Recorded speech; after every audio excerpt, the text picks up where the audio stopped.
Semer la galette, savez-vous comment? Lokana société, afangaro mianatsna. Oh, trala. Siam. Ao ana top.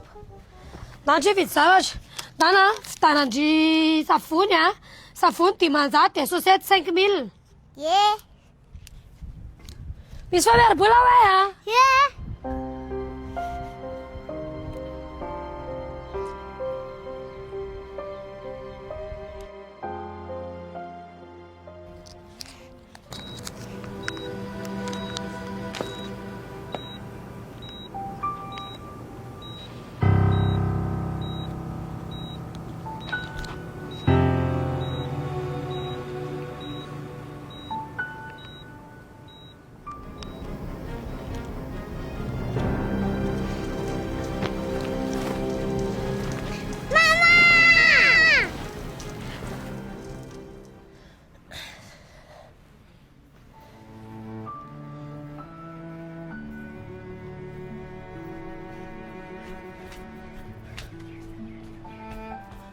Odry, fa le zavatra navitanako andry.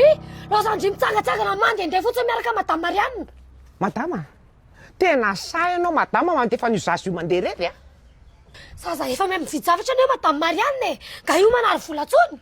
De miteny ianao a, fotoana mbola mila fitandremana mihitsy zao. Tandreminy zazakely aza lefa rery.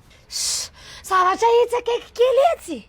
Raha olon-dratsy a, efa lasako ambongadiny io zanako io. De inona no nataonao? Madame Marianne, atsika anie manana ireo mpitandro filaminana efa mandehandeha ireo e.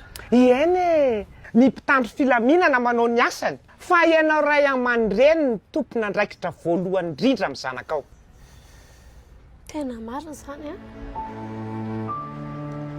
Ohatra iray amin'ny fandraisana andraikitra tokony atao eny anivon'ny fiarahamonina le nataoko teo.